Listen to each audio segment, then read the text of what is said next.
pero pwede na yan.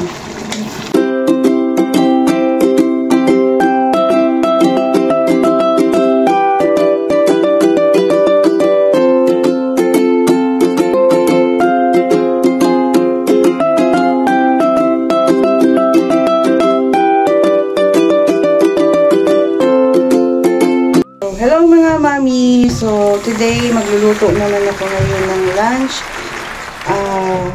Ang ulam namin today is pinakbet. So, wow! Ayan, papakita ko po sa inyo ang ating mga sahog sa ating pinakbet. Ayan yung ating kamatis, sibuyas, bawang. Tapos may tira po ako ditong binagoongan. Yan po yung aking isasahog. At saka po kalabasa.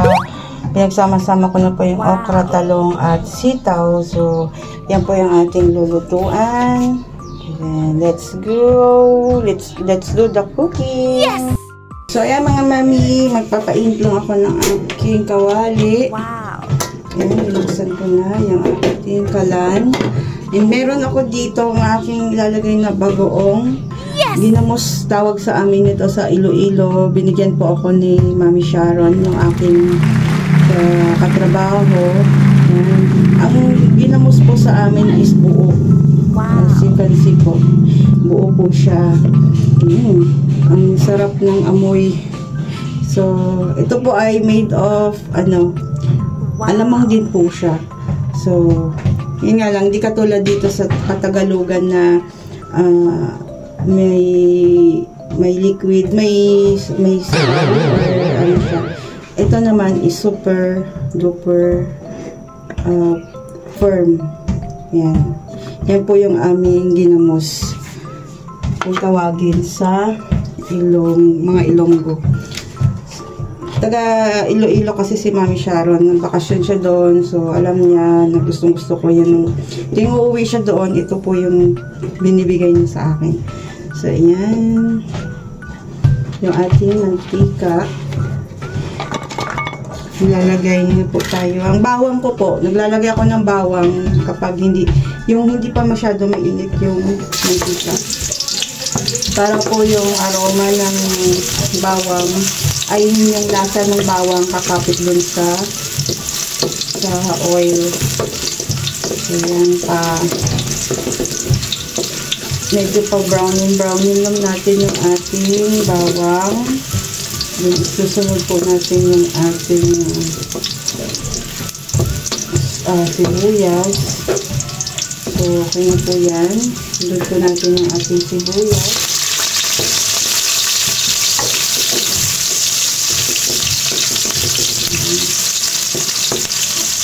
Mabilis lang to guys. Basta naka-prepare lang lahat. Pagka nagluto ko. And ayan. Pwede ka rin, ako nakakapag-pagdot ako ng walang sahog na kahit anong meat. Sa pure gulay lang siya. Ganun naman talaga ang Nag-request kasi yung aking bunso. Gusto niya gulay. So, ito. Namalengke sila kagabi ng tatay niya. Yung puro gulay nga yung pinabili niya. Yan. Pinangatira namin siya ng lunch sa office. Kasi nga po, lagi nga semestral break nila. So, sabi niya, para maging productive naman yung kaniyang sem break, ay magpa-part-time siya. Pero, ang alam ko, start na rin na ang klase nila today. Kaya pagkagaling niya sa office, mamayang 5, diretso na siya sa work, sa school. Kasi, ang klase niya yata today is mamaya pang 7 ng gabi or 8. So, ilang units lang yun. Ayun na rin siya. So, ano na ito yung ating, lagay ko na yung aking natirang binagoongan. Inuna ko to kasi para matansya ko po yung lalagay ko po. Kung maglalagay pa ba ako ng ginamos or yung ating alamang paste. or hindi na. Pero, yan. Kung kailangan ko maglagay ng bango ng kaunti. Maglalagay tayo ng kaunting alamang pa. Kaunti lang kasi malasa na po ito. Yan lang eh.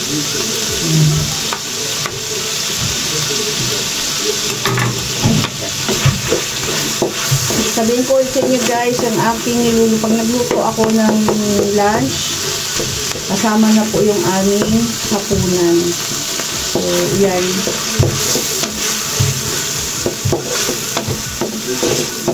Super tipid lang po kami sa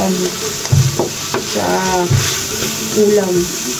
Then, lagay ko na po yung, bago ko po yung slice ng gulay, hinugasan ko na po siya. Kasi mas better na hugasan nyo muna yung gulay bago nyo po i-slice para po yung nutrients niya hindi na po mabawasan. Yan, lalo na natin yung kalabasa. Yan po yung matagal na luto. Yung ating yan, marami pa po kasi yung yung binagoongan na natira. So, ang bango. Nandito kayo guys, paamoy nyo nung maamoy nyo yung aking naamoy. Ang bango talaga ng ginamos. So, ini-store ko lang sa dito. Dito lang po inilalagyan ko. Tapos, niluluto lang po ako. Maglalagay lang ako kapag may nilalagyan ako. Tinitipid ko talaga yan guys. Yung aking bagong, kasi alam kong matagal na naman ako magkaroon ng ganyan. Nagre-request na si Mami siya, yung request mo na pan-apan. Dish po yan, ulam po namin, paboritong ulam namin yung mga Ilonggo. Kung ang mga Bicolano ay mayroong lain, sa Iloilo naman po ay apan-apan.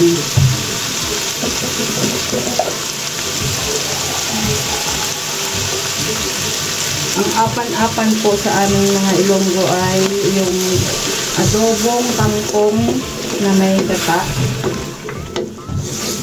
At ang pinakapampalasa po niya ay yung ginamos or bagoong alamang.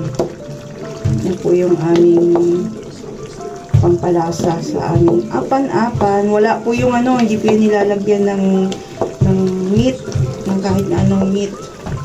Ano lang po siya,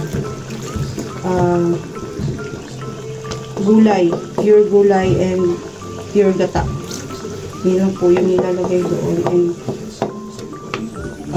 nasa sa inyo kung lalagyan ng maanghang or yung natural, lang, yung tama lang para pati mga bata nakakakain. Pero mas masarap talaga sa apan-apan is yung medyo may kagat ng anghang. So, takpan natin.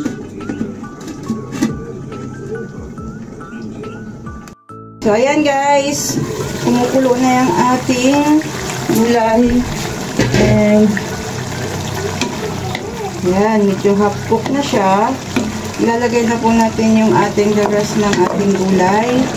Ayan, may natira pang kalabasa pero pwede na yan. Ayan. Haluin lang natin yan. Halo-halo.